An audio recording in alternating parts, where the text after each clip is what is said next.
What's up, YouTube? Atlanta Street Interviews out here with another one. So we got a young lady out here. So tell me, what has brought you to this point of homelessness in your life? Because I moved to Griffin, Georgia, lived out there for 10 years. The house I was in, the landlord sold their house. So I have put in a hotel, meaning that I have worked, and so of course I moved to a hotel because we had nowhere to go. So I stayed there for a month, and I came up here because things was getting a little bit harder for me down there. Because basically I have families up here. I'm from Atlanta. So when I came up here, I was living with a cousin. In 4 days, she just told me to leave. So why did she tell you to leave? Because she's just mentally ill like that. Like, did anything happen? Nothing happened. I would never ever disrespect no one in their home. So there was no incident whatsoever, and her. out of nowhere. She's my cousin. Okay. So I know how she is. I wasn't expecting to be alone to her, or not even space. I lasted 4 days. Was she living by herself, or did she live with family? Herself. Okay, so it was just her and you, and she kicked you out after 4 days. Yes. For no reason? For no reason. Okay. And so tell me and how old are you, by the way? I'm 42. Okay, you look great, by the way. Thank you. And so tell me what happened after that. How long ago was that, by the way? That was December 27th. Okay, so about a month and change ago. And so when you got kicked out, what'd you do? I came here because I have not been like this in over 20-some years. I have not been homeless in over 20-some years. So back then, the gateway have changed now.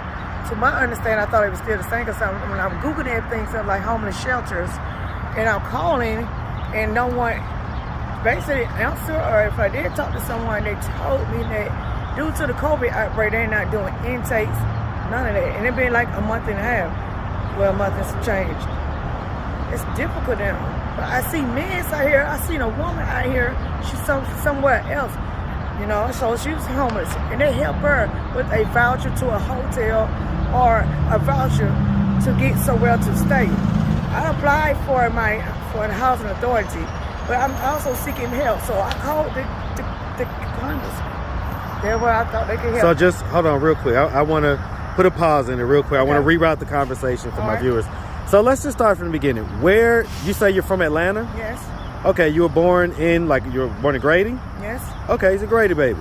And so born in Atlanta, what part of Atlanta did you grow up?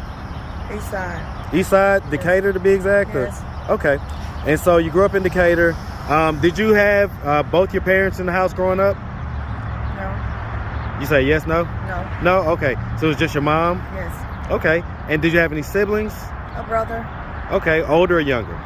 Younger. Okay. So you got a younger brother, you and your mom. Okay. And so would you say that you had a fairly normal childhood, growing up? No. Okay. So tell me about that. Well, what was not normal about it? It wasn't normal when you get put out at the age of 14. My mom had a stroke when I was 8 years old. So, of course, she moved with her mom, my grandmother. And I guess the black sheep of the family, starting out young, I guess, So I got put out anyway when I was age of 14. Okay, so tell me. I mean, looking back on it, hindsight is 2020. Why did you get put out at the age of 14? What were you doing back then? Teenagers. What teenagers don't do, like, I would say some words back towards my grandmother, let's be exact, because she's grandmother, sometimes, be the trip sometimes. So yes, I was young, and I said some words back to her. She did not like it, and she told me to leave at the age of 14 as a young girl. So this was simply because of words, an argument? Yes, I would never put my hands on her, ever. And it wasn't because you was out doing things or out running the streets or anything like that? At the age of 14 when I got put out. Wow. And so what grade were you in at this point? I was in the 9th grade and I was 14. Yeah, 9th. So you was in high school. Yes. You was in the 9th grade. Did you graduate high school? No. Okay. Is that when you dropped out? I dropped out in the 12. 12? Okay, so you made it to the 12th. Why did you drop out in the 12th? I had went through some problems. So I dropped out and I went back to get my GED, but I did not complete it. So, I mean, it was changes. I was in basically, living my life, street life. You want to be the truth. So, What did that involve? Did that involve selling drugs, prostitution? What type of streets. The streets is the streets. So you're involved with any and everything that you put yourself into. Okay. Did you sell drugs? Did you do prostitution? I don't want to answer that. Plead the fifth. Plead the fifth. I can dig it. Okay. And so the long and short of it is that we get to 18 and, you know, you kind of dropped out of high school. So what did your young adult life look like from 18 to 30 or so? Like, well, let me start here. Do you have any kids? I do. How many kids do you have? 5. Okay. How old are they? How's the youngest? How's the oldest? The oldest is 25 and the youngest is 12. Okay, 25 and 12. Okay.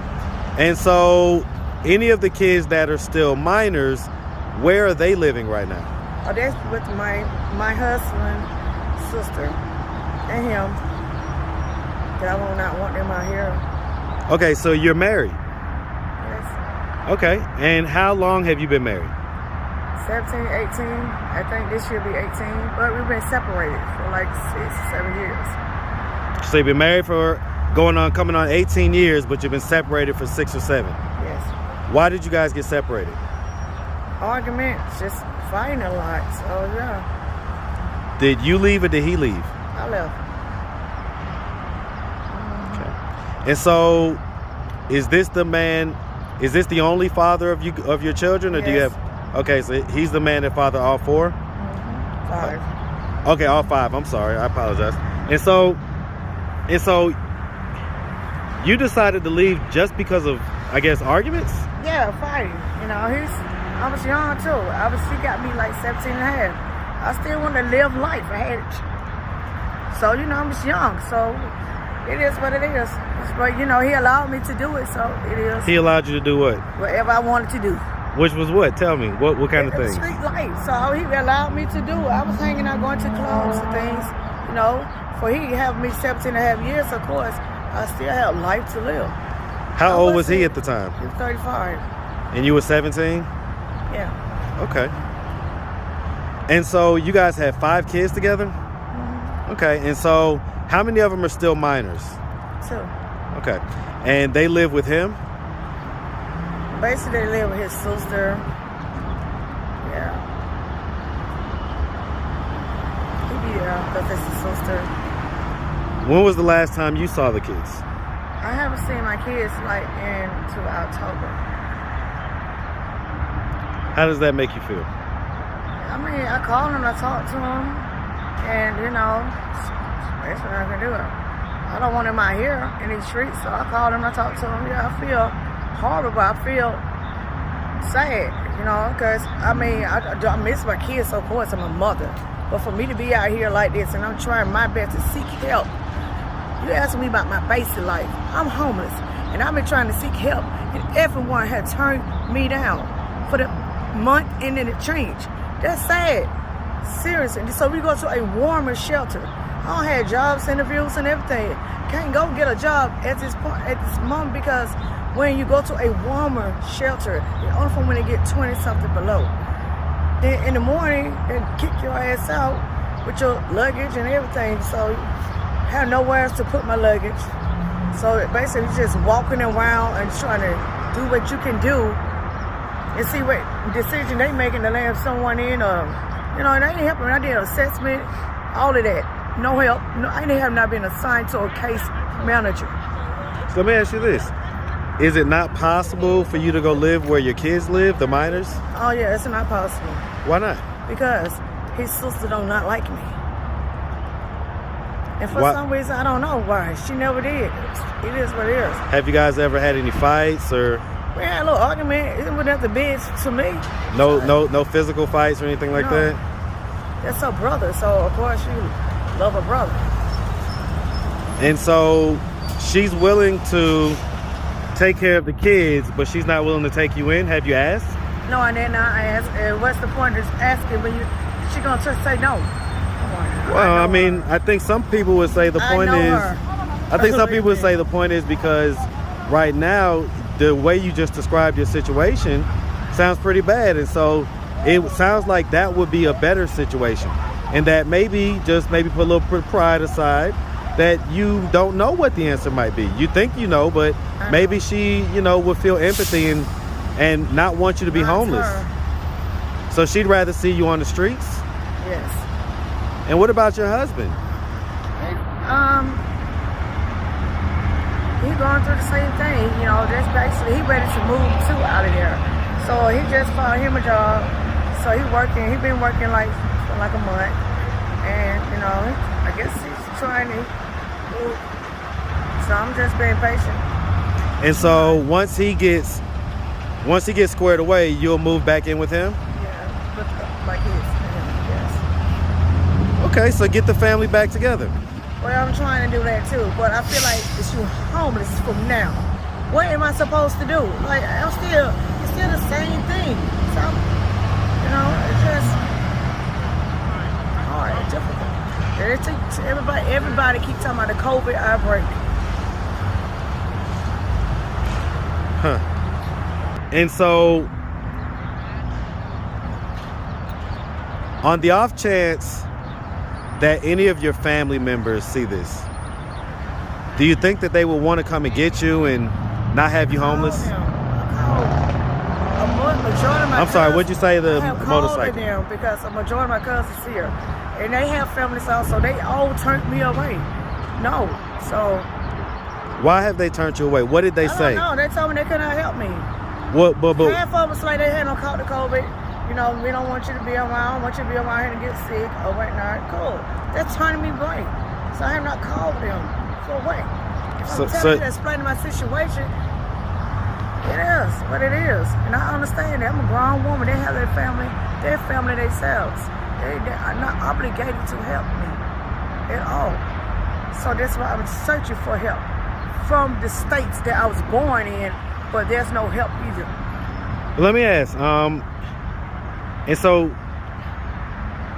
you said that you grew up with pretty much just your mom. Did you know your dad? Yes. But I guess you didn't grow up in a household with him. Was he around? He come around when he wants to.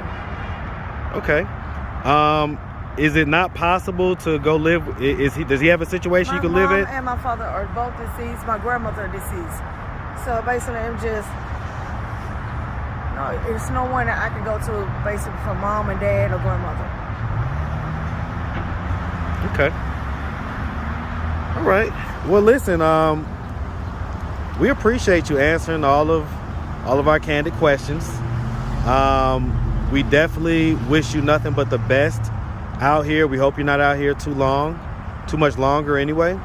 And so, do you have anything, for the young lady who was 14 years old? You said you was 14 when your grandmother kicked you out the house.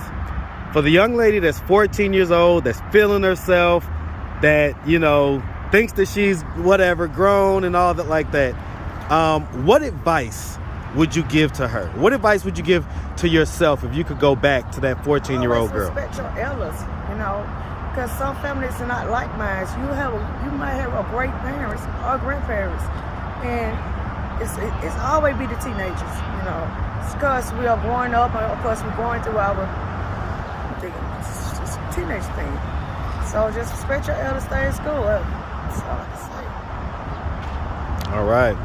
Well, thank you so much. Make sure you have a good day, all right?